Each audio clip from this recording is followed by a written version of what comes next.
안녕하십니까. 행정사 2차 행정절차론을 강의하게 될 김동진 교수입니다. 반갑습니다. 앞으로 저희가 20회에 걸쳐서 이 수업을 진행하게 됩니다. 자, 그 다음 우리 행정절차론은 민법과 함께 같은 시간에 문제를 풉니다. 주어진 시간은 100분이고요. 자, 이렇게 100분을 단순하게 쪼개면 민법 50분, 행정절차론 50분. 이 50분 안에 우리가 멋지게 뭔가를 써내야 됩니다. 그렇죠? 그러면 행정절차론은 몇 문제 나오느냐? 4문제가 나와요. 4문제가 나오지만 자, 제1문, 1번 문제가 그 안에 작은 문제 2개가 들어가 있어요. 그렇기 때문에 실질적으로 총 5문제가 나온다고 보시면 됩니다. 5문제가 나오는 것이고 이 5문제를 50분 안에 열심히 써내야 되는 것이죠. 네. 적어도 남들만큼은 써내야 돼요. 남들만큼은 써낸다. 그러니까 최소한의 공부가 좀 되어 있어야 되겠죠. 그럴싸하게 뭔가 아는 척이라도 하셔야 됩니다. 그래야 이제 출제위원들이 좀 점수라도 주죠. 저도 제가 이제 행정사 시험 봤던 그 기억을 떠올려 보면 주어진 그 100분 안에 민법하고 행정절차론을 죽으라고 막 써냈던 기억이 납니다. 이런 궁금하실 수 있는데 저도 이제 행정사 자격증 당연히 있죠. 저는 강의를 쭉 해왔기 때문에 저는 그렇게 어렵지 않게, 더군다나 이제 법을 전공했으니까 어렵지 않게 바로 이제 합격을 했는데 일반적으로는 그렇지 않을 겁니다. 준비를 잘 하셔야 되고 점점 그 행정사 시험 치르는 분들이 이제 많아지고 시험 난이도나 뭐 이런 부분들 결코 쉽지 않습니다, 여러분. 법을 전공한 분들도 이 행정사 2차 한번 써봐라 라고 하면 그렇게 쉽지 않습니다. 네, 그래서 준비를 잘 하셔야 되고. 자, 일단 시험 범위 한번 봅시다. 우리가 지금 공부해야 될 법이요 8개입니다. 총 8개. 그래서 행정절차법, 공공기관의 정보공개에 관한 법률, 개인정보보호법, 질서위반행위규제법, 행정조사기본법, 행정규제기본법, 주민등록법, 가족관계 등록 등에 관한 법률 총 8문제 이렇게 나오는 것이죠. 좀 전에 말씀드렸듯이 자, 여기에서 총 4문제가 나오는데 제1문은 큰 문제입니다. 그렇기 때문에 자, 큰 문제 그 안에 이제 작은 문제 2개가 들어가 있어서 그래서 총 5문제를 우리가 이제 풀어내야 된다 이렇게 보시면 되겠고, 아무튼 50분 안에 이걸 풀어야 되니까 우리 준비가 잘 되어 있어야 되겠죠.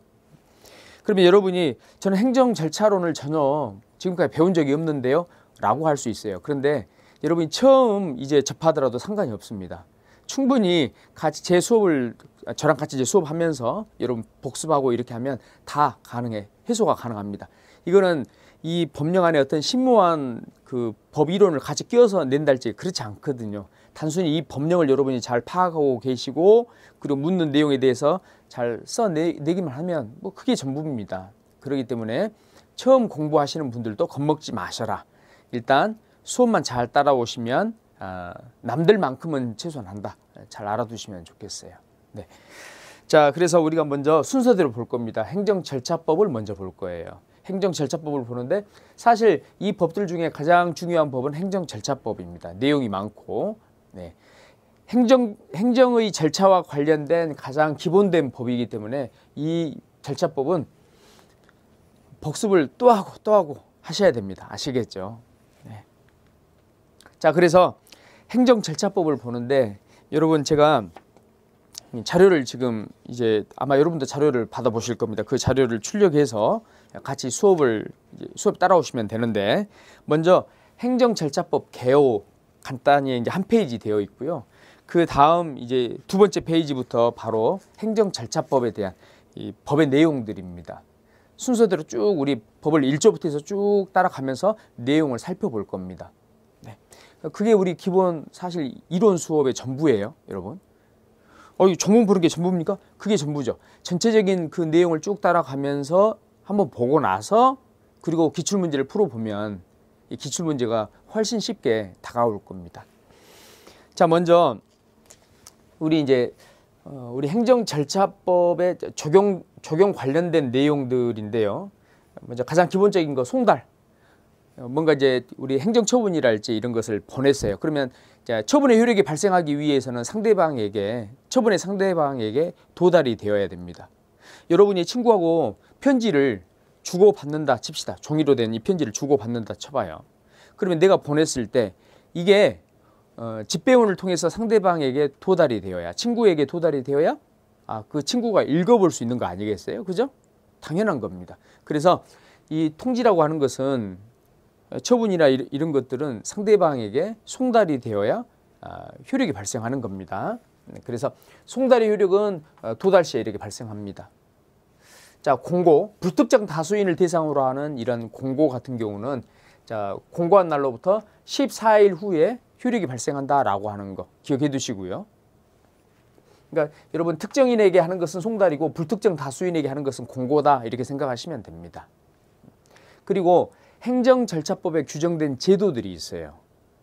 행정절차법에 규정된 제도가 있는데 신고, 행정지도, 행정상의 입법예고, 그 다음 행정예고, 그 다음 행정처분, 이게 규정이 되어 있습니다. 이게 규정 안 된 제도들이 있거든요. 그래서 먼저 우리가 틀을 잡는 겁니다. 우리 행정절차법에 어떤 제도가 규정되어 있는가. 그래서 자, 여기 신고의 신, 행정지도의 지, 행정상 입법예고의 예, 행정예고, 단순한 행정예고 예, 그 다음 처분 이렇게 해서 여러분 골프 선수 신지에 아시죠? 그걸 이용해서 우리가 이렇게 합시다. 신지의 처분 이렇게. 행정절차법에 규정된 제도. 자, 신고, 그 다음 행정지도, 행정상의 입법예고, 그 다음 행정예고, 그 다음 행정처분 이렇게 기억해 두시면 되겠습니다. 자, 여기에서 우리가 봐야 될 게 이 신고는요, 두 가지 종류의 신고가 있어요. 두 가지 종류의 신고가 있는데, 자, 보세요. 우리 일반인이 행정청에 신고를 해요. 신고를 했을 때 행정청이 이 내용을 맞아. 너가 신고를 했는데 이게 유효해. 효력이 있어. 이렇게 인정해 주는 것을 뭐라 하냐면 수리라 합니다.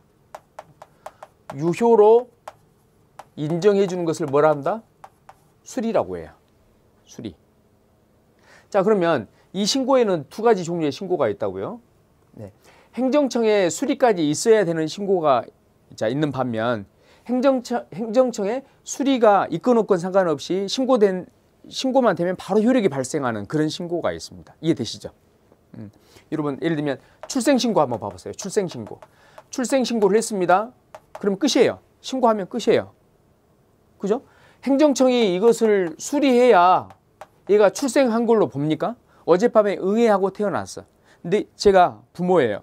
오늘 가서 구청에 가서 출생신고를 합니다. 그러면 출생신고를 하면 부모로서 의무는 다 끝난 거예요. 그죠? 행정청이 수리를 했건 안 했건 중요한 게 아니야. 행정청이 설령 수리라는 이런 제도를 운영을 한다 치더라도 행정청이 수리를 해야만 어제 태어난 아이가 비로소 태어난 것이냐? 그건 아니죠. 그죠? 그래서 행정청의 수리와 상관없이 출생신고, 그 신고만으로 법적인 의무를 다하는 이런 신고를 뭐라 하느냐? 수리를 요하지 않는 신고라 합니다. 수리를 요하지 않는 신고. 요하지 않는 신고.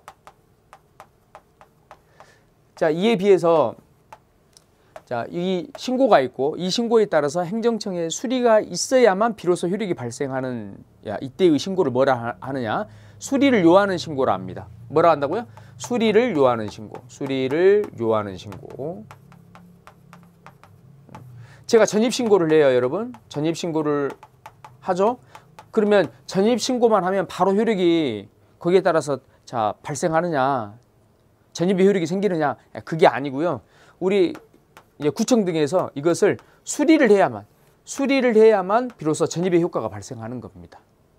자, 이렇듯 신고는 두 가지 종류의 신고가 있다. 수리를 요하지 않는 신고와 수리를 요하는 신고. 그러면 우리 행정절차법에 규정된 신고는 일단 신고가 규정되어 있다고 했는데 이 둘 중에 어떤 것이 규정되어 있느냐? 수리를 요하지 않는 신고가 규정이 되어 있습니다. 이건 참고로 봐두시기 바랍니다. 네. 자, 그 다음 행정지도. 이건 우리 조문통에서 보면 되겠고, 행정상 입법예고. 자, 입법예고는요, 절차가 있어요. 법령안을 먼저 만들겠죠. 제정을 하죠. 제정한 다음에 공청회를 개최하고요. 그 다음 여기에 따라서 공고 및 통지를 합니다. 자, 예고를 합니다. 예고 기간은 40일입니다. 예고 기간은 40일. 그런데 자치법규는 일단 20일이라는 것, 비교. 자, 그리고 나서 의견 제출을 하고요. 네. 뭐 이런 절차로 진행이 되는 겁니다. 그 다음 행정예고, 예고 기간은 20일이다. 일단 이 정도 봐두시면 되겠고. 자, 여러분 처분하면 여기에 수익적 처분이 있고 침익적 처분이 있어요.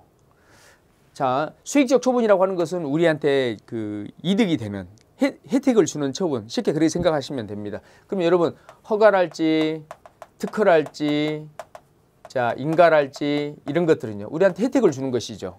이걸 받으면 우리가 예를 들면 뭐 음식점 영업이랄지 그다음 뭐 법인 운영이랄지 이런 것들 다 할 수 있는 거예요. 그죠? 예. 그래서 우리한테 혜택을 주는 자 이런 것들을 우리가 수익적 처분이라 합니다. 수익적 처분은요, 수익적 처분이 나올 때는 자, 이 처분과 연결되는 자, 우리들이 뭔가 이거 해주세요라고 요청을 해야 되겠죠. 그죠? 예를 들면 여러분 음식점 그 영업을 하고 싶어요. 그러면요, 이 영업 허가 신청을 먼저 할 거 아닙니까? 그죠? 그러면 우리 행정청에서 여기에 대해서 따져보고 허가를 내주는 것이고요. 자, 이렇게 수익적 처분을 자 이렇게 할 때 우리가 먼저 거기에 대한 전제 절차로서 당연히 우리가 요청을 해야 되는데 이러한 요청을 뭐라 하느냐? 네, 신청이랍니다. 신청. 기억해 두세요. 신청. 신청. 이에 비해서 우리 이제 여기 침익적 처분이 있죠. 침익적 처분. 침익적 처분에는 신청이라는 말을 쓰지 않습니다. 저를 때려주세요. 이렇게 나의 이익에 불리한 것을 해달라고 내가 신청하는 것은 우리 법에서는 그죠? 서로 모순되죠. 나한테는 마이너스인데 마이너스를 신청이라고 하는 것은 원래 이제 플러스 수익적 처분할 때 내가 요청하는 게 신청이라고 하지 않았습니까? 네. 근데 나의 이익에 불리한 것을 해달라고 하는 것은 우리 법이 인정하지 않습니다. 네. 그래서 침익적 처분에는 신청이라고 하는 게 존재하지 않는 것이고요. 신청은 어디에만 존재한다? 네, 수익적 처분에만 신청이 존재한다라고 하는 거 이해되시죠? 네, 이거 참고로 좀 봐두시고요. 자, 침익적 처분 같은 경우는요, 침익적 처분의 절차가 이렇게 되어 있습니다. 먼저 우리 행정절차법에 따라서 침익적 처분의 처분 그 기준, 그다음 처리 기간 이런 것들이 설정되어 있고 또 이것을 공표해야 됩니다. 이제 이런 기본 제도가 있고요. 자, 이런 걸 다 마련해 두고 나서 자, 이제 침익적 처분은 먼저 법 위반 사실이 발각이 되잖아요. 발각되면 예를 들면 무단 횡단을 했는데 사진에 빡 찍혔어요. 그러면 뭐 이게 이제 관공서에서 이게 사전 통지가 오죠. 당신한테 뭐 범칙금 뭐 얼마를 부과할 예정입니다. 이렇게 사전 통지가 와요. 그래서 의견을 제출하도록 합니다. 사전 통지가 오고 의견을 제출하도록 하고 우리가 의견을 제출하죠. 의견 청취 절차에 청문, 그다음 공청회, 그다음 일반, 기타 의견 제출이라고 하는 세 가지 제도가 있습니다. 자, 다시 한번요. 법 위반 사실을 발견한 우리 행정관청은 그 침익적 처분할 것을 미리 알려줘요. 사전 통지합니다. 그래서 이 사전 통지를 하면서 얘가 제출할 의견이 있으면 의견을 제출하도록 합니다. 그런데 자, 의견을 제출하도록 하고 거기에 따라서 의견을 지금 제출하는데 그 이야기는 뭐냐면 우리 행정청은 의견을 청취하라는 이야기예요. 얘한테 어떤 사연이 있었는지. 그래서 의견 청취 제도에는 크게 세 가지가 있다. 청문회, 공청회, 자, 의견 제출 제도 세 가지. 자, 이렇게 의견을 들어보고 나서 그리고 거기에 맞는 행정처분을 하는 겁니다. 행정처분하는데 여기에 왜 이런 처분을 하게 됐는지 우리 행정청으로서는 이유를 제시해 줘야 돼요. 그죠? 자, 이런 절차로 진행이 되는 겁니다. 자, 여러분 그 조금 전에 신고가 있었고 신청이 있었죠. 신고와 신청을 간단히 한번 이제 보면 우리 수익적 처분할 때 우리 행정청이 수익적 처분을 하죠. 처분할 때 그때는 뭐하고 연결이 되냐면 신청이라고 하는 거하고 연결이 돼요. 신청. 수익적 처분은 신청하고 매치가 되는 겁니다. 신고라고 하는 것은 행정상의 의무 있는 자가 예, 특정한 사실을 알리는 거예요. 행정청에, 행정기관에 알리는 것. 이걸 뭐라 합니까? 신고랍니다. 그러니까 신청은 부탁이라고 생각하시면 돼요. 요청. 신고와 신청을 처음에는 많이 헷갈립니다. 그런데 뭐 우리가 알고 있는 이 상식이 있죠. 이걸 대입해 보면 뭐 어렵지 않습니다. 그러니까 애가 태어났다 하면 그 부모는 출생 신고해야 될, 이걸 보고해야 될 의무가 있어. 그렇게 이제 뭐 말씀드렸듯이 이렇게 의무 있는 자가 행정기관에 알리는 것, 이걸 뭐라 한다? 신고랍니다. 신고. 네. 신청은 뭔가 이제 우리 일반인이 부탁할 때 이거 해주세요. 이 부탁하는 것을 뭐라 한다? 신청이라 하고요. 신청. 자, 우리 이제 그 자료를 보시면요. 자, 이 페이지 봅니다. 행정절차법 제1장 총칙인데요. 여러분 먼저 크게 한번 봅시다. 자, 우리 절 중심으로 한번 해서 볼게요. 제1절은 목적, 정의, 적용 범위에 대해서 나와 있고 그 뒷페이지 보세요. 2절 행정청의 관할 및 협조 나와 있고 그 다음 3절 뒤로 넘기시면 당사자 등이 나와 있죠. 당사자 등. 그 다음 제4절 송달 및 기한의 특례가 나와 있고 자, 그 다음 2장 보시면 처분이죠. 처분에 대해서 자, 처분의 1절 보면 통칙 나와 있고 그 다음 그 2절 보시면 뒤로 넘겨서 그 뒷페이지 쭉 2절 의견 제출 및 청문 나와 있고 그 다음 쭉 넘어가서 자 3절 공청회 자 그리고 나서 이제 제3장이 신고입니다. 제3장 신고 제4장이 행정상 입법 예고 5장이 행정 예고 6장이 행정 지도 그 다음 제7장 국민 참여의 확대 그 다음 8장 보칙 뭐 이렇게 나와 있습니다. 네.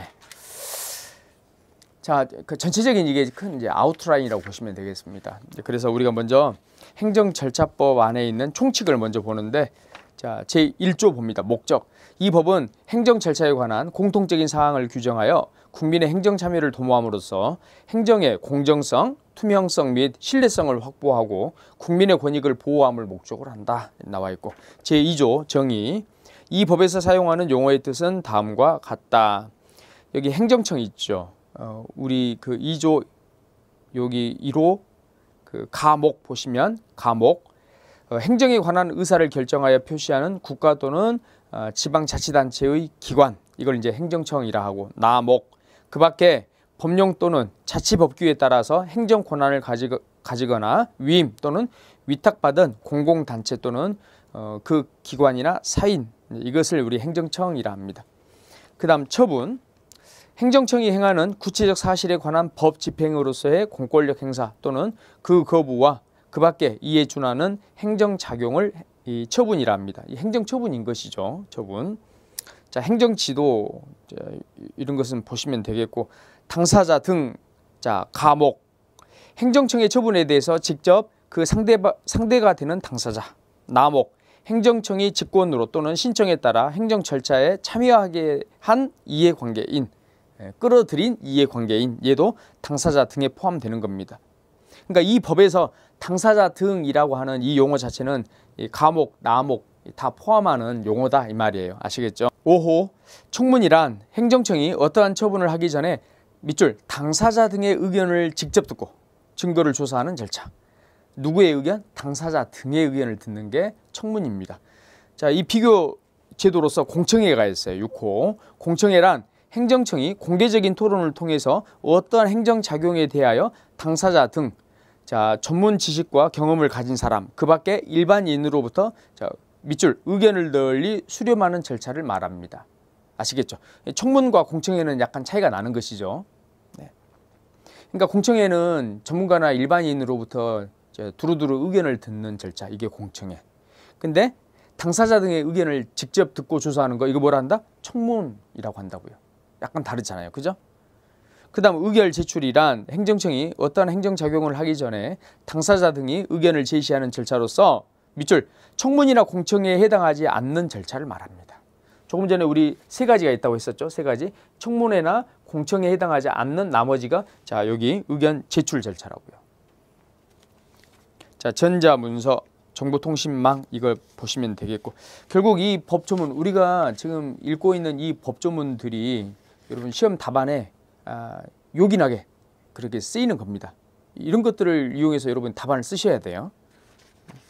자, 제3조 적용 범위. 자, 1항 처분, 신고, 행정상의 입법예고, 행정예고, 행정지도의 절차. 자, 여기에 관해서 다른 법률에 특별한 규정이 있는 경우를 제외하고는 이 법에서 정하는 바에 따른다.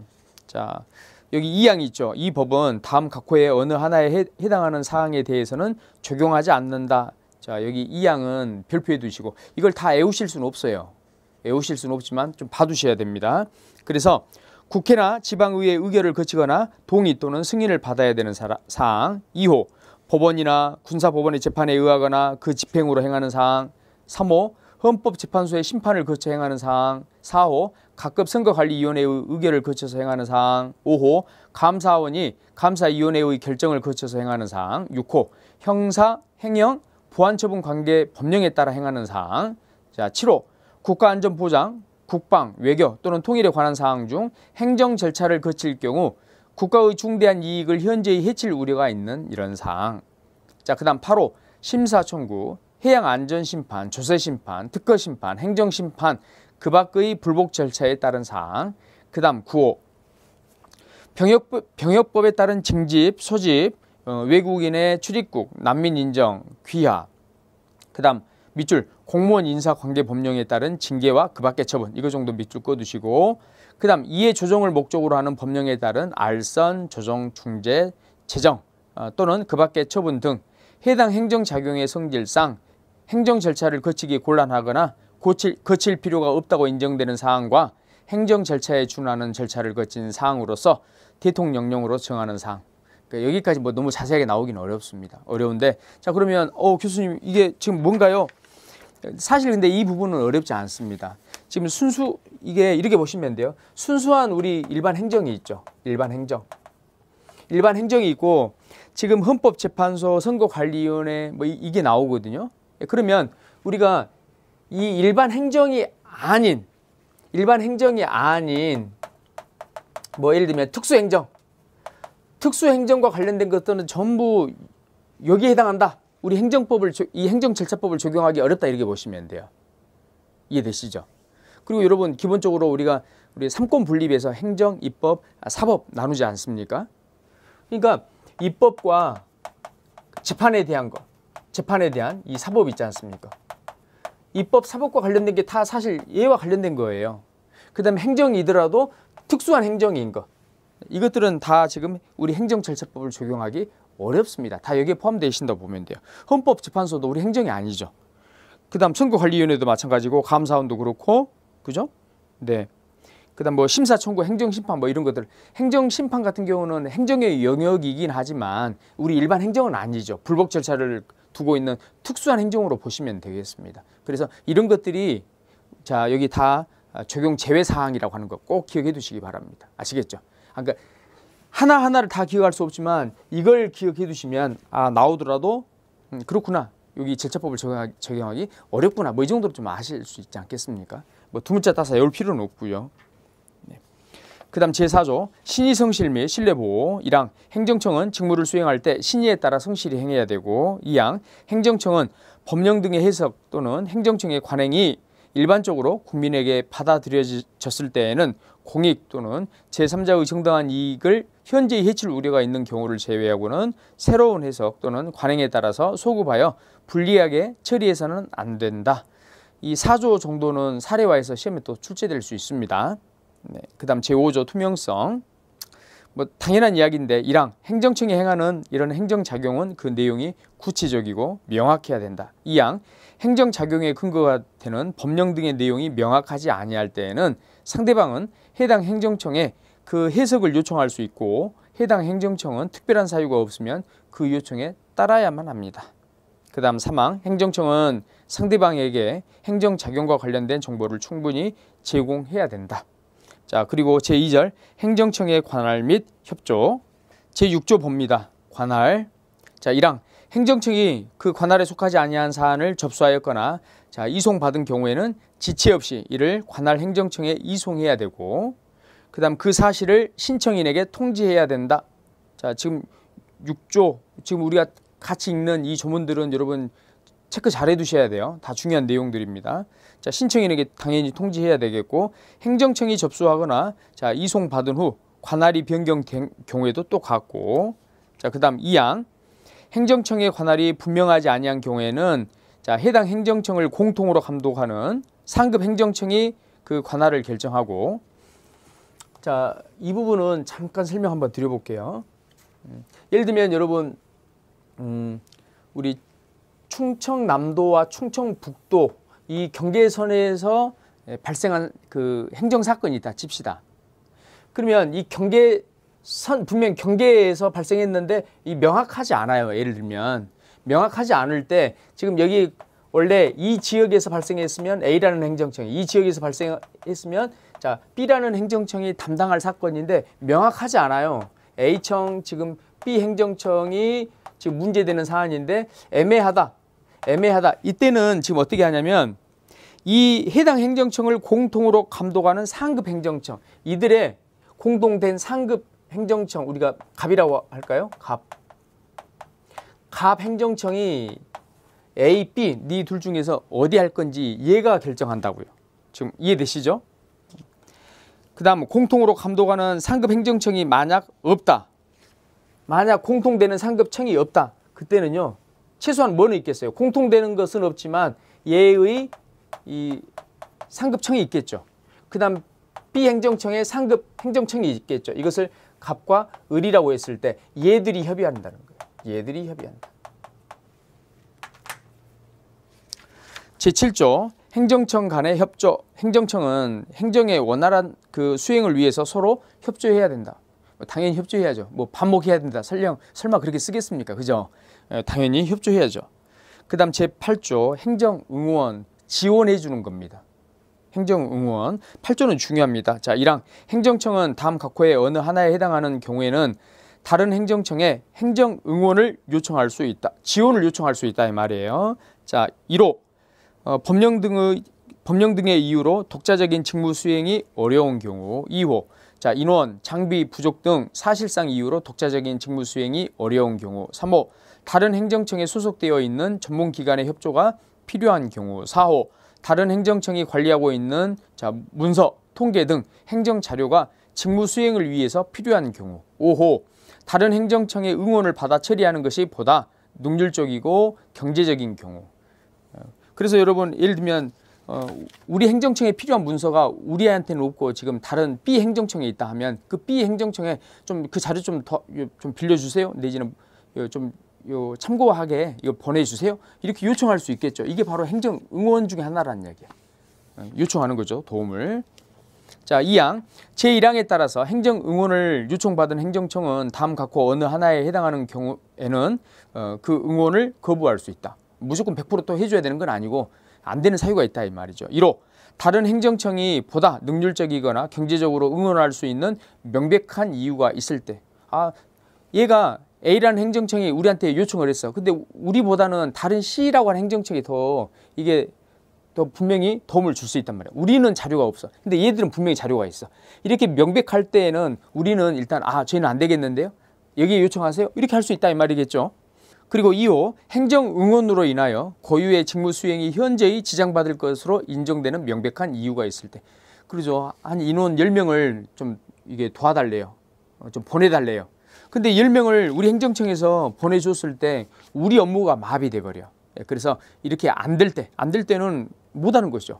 그래서 이때는 거부할 수 있습니다.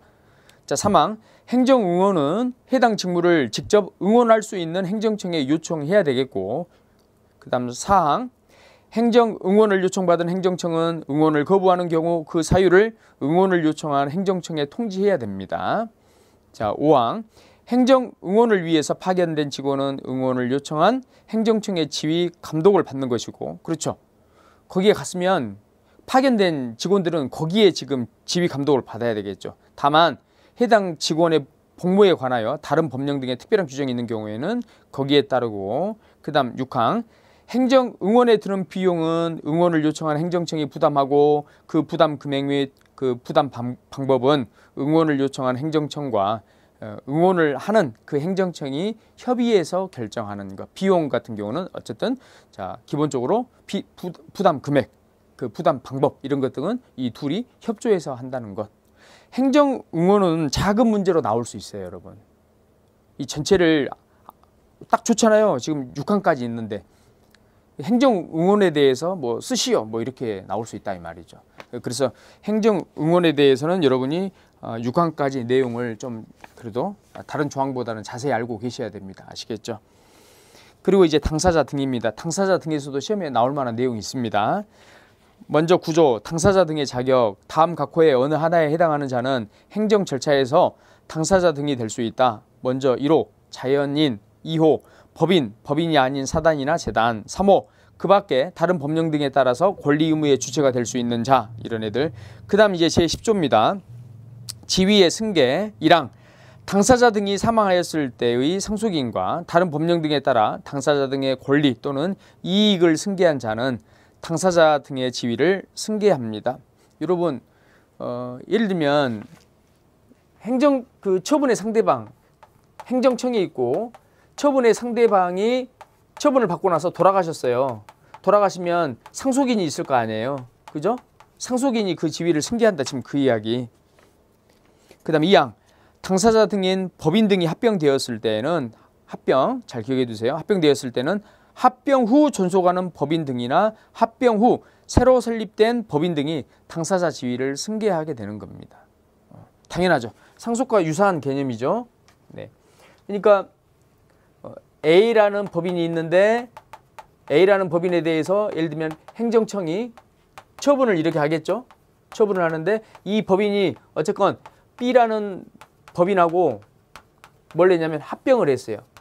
합병해서 예를 들면 C라는 법인으로 새롭게 이렇게 만들어졌다 칩시다. 그러면 자, 이 C라는 법인은 A라는 법인에 대한 지위를 다 지금 포함하고 있죠. 그러니까 얘가 승계한다 이 말이에요.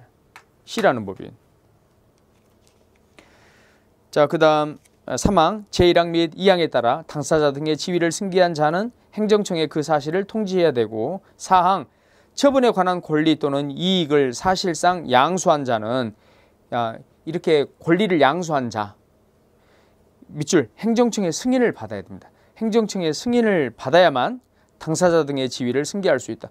그러니까 여러분 이게 상속이랄지 합병이랄지 이런 경우에는 법에 따라서 당연히 승계하는 것이고 근데 특정 권리와 관련해서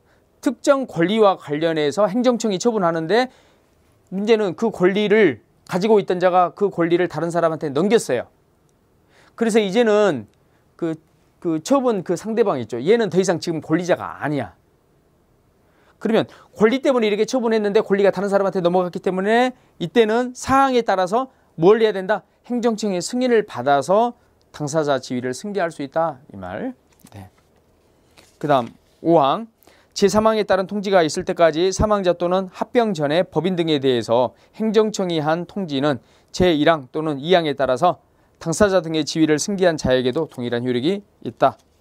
자, 그 다음 제11조 대표자 1항 다수의 당사자 등이 공동으로 행정 절차에 관한 행위를 할 때 그 중에서 대표자를 선정할 수 있습니다. 그러니까 예를 들면 처분의 상대방이 다수야. A, B, C, D 이렇게 D 4명이 있다 칩시다. 그러면 이 A, B, C, D는요. 자기들이 이 처분에 대해서 대처하기 위해서 뭘 뽑을 수 있어요? 대표자를 뽑을 수 있다고. 선정할 수 있다. 그 다음 2항 행정청은 1항에 따라서 당사자 등이 대표자를 선정하지 않거나 대표자가 지나치게 많아서 행정 절차가 지연될 우려가 있을 때 그 이유를 들어서 상당한 기간 내에 밑줄 3인 이내의 대표자를 선정할 것을 요청할 수 있다. 이게 이제 여기 선정 대표자거든요. 얘를 법률적으로 우리가 선정 대표자라 하는데 몇 인 이내입니까, 여러분? 선정 대표자. 여러분, 선정 대표자 초성이 시옷이죠. 선정. 그죠? 3 하면 시옷이죠. 네, 이렇게 매칭 시키시면 되겠습니다. 3인. 이게 일반 객관식 시험에 꽤 잘 나오거든요. 선정 대표자.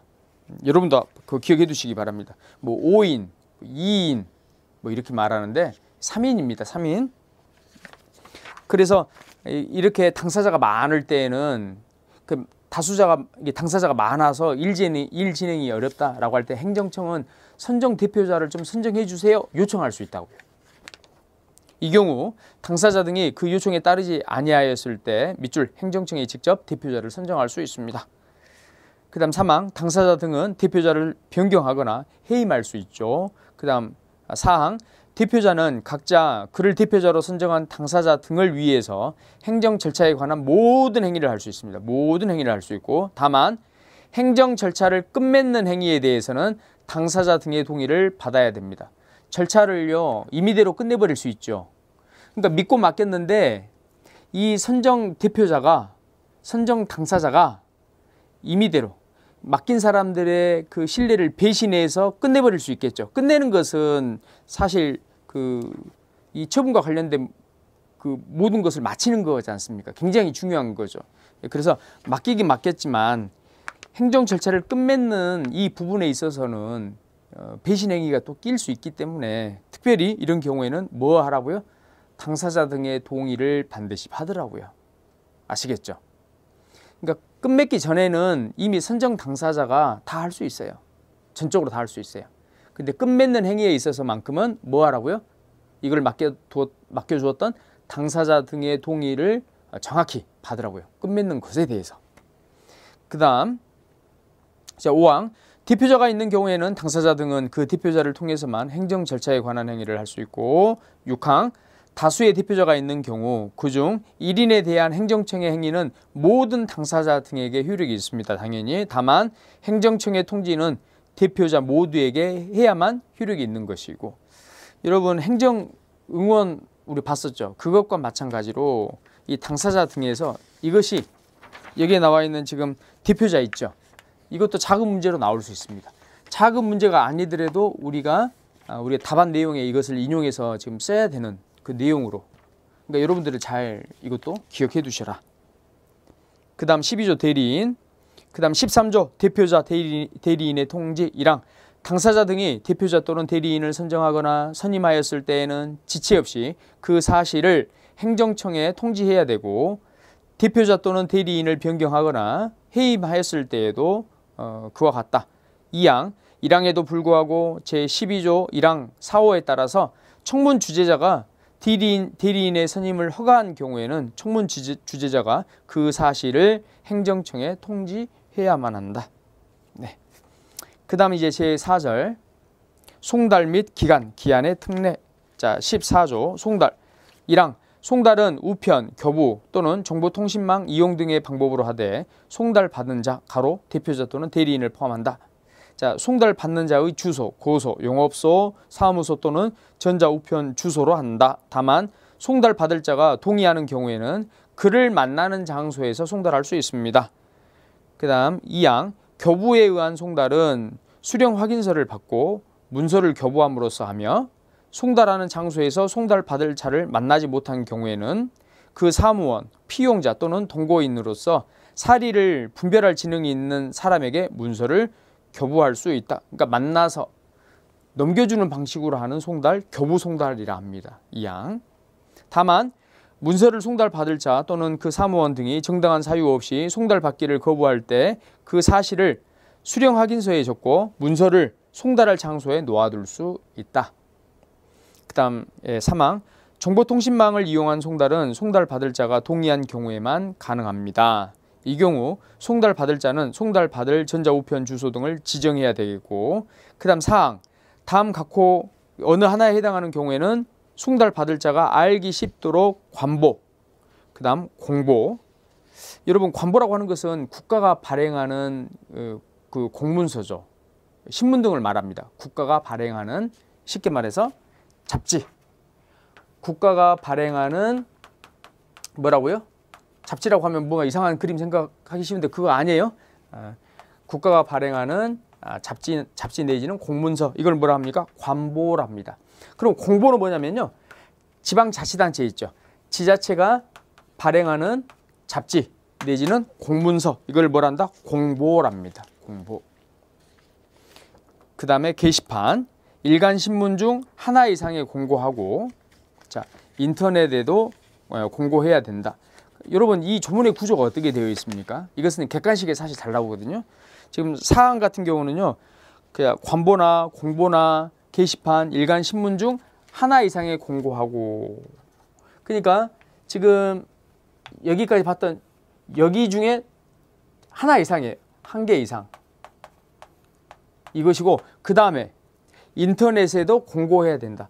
인터넷에 공고하는 것, 이건 별개입니다, 여러분. 앞에 있는 것 중에 한 개 이상, 그 다음 별개로 이걸 해야 된다 이 말이에요. 객관식 시험에는 어떻게 나오냐면 쭉 인터넷까지 다 나열한 다음에 자, 이 중에 한 개 이상의 공고해야 된다, 뭐 이렇게 나오거든요. 아니에요. 앞에 것까지 이게 한 개 이상이고 인터넷은 별개입니다. 반드시 별개로 해야 돼요. 공고해야 됩니다. 자, 15조 송달의 효력 발생. 1항 송달은 다른 법령 등의 특별한 규정이 있는 경우를 제외하고는 해당 문서가 송달 받을 자에게 도달됨으로써 그 효력이 발생합니다. 송달은 도달됨으로써 효력 발생한다. 그 다음 2항 제14조 3항에 따라서 정보통신망을 이용하여 전자문서로 송달하는 경우에는 송달 받을 자가 지정한 컴퓨터 등에 입력된 때 도달된 것으로 봅니다. 그 다음 3항 14조 4항의 경우에는 다른 법령 등의 특별한 규정이 있는 경우를 제외하고는 공고일로부터 14일이 지난 때에 효력이 발생합니다. 며칠이 지난 때? 14일. 다만 긴급히 시행해야 될 특별한 사유가 있어서 효력 발생 시기를 달리 정하여 공고한 때에는 그에 따르고. 자, 16조 1항 천재지변이나 그 밖에 당사자 등에게 책임이 없는 사유로 기간 및 기한을 지킬 수 없는 경우에는 그 사유가 끝나는 날까지 그 기간의 진행이 정지되고. 자, 그 다음 2항 외국에 거주하거나 체류하는 자에 대한 기간 및 기한은 행정청이 그 우편이나 통신에 걸리는 일수를 고려해서 정해야 된다. 그 16조 같은 경우는 참고만 하시면 되겠어요. 이게 이제 객관식 시험은 아니기 때문에 뭐 16조 같은 경우 이게 나오기는 어려울 것 같고요. 자, 일단 이렇게 해서 우리가 행정절차법의 16조까지 일단 봤고, 다음 시간에 17조, 이 처분이죠. 제2장 처분부터 시작해서, 처분이 아주 중요합니다. 우리가 지금 설명해야 될 내용도 여기에 집중되어 있고요. 그래서 17조부터 보도록 하겠습니다. 네, 이 시간 여기까지 하겠습니다. 수고하셨습니다.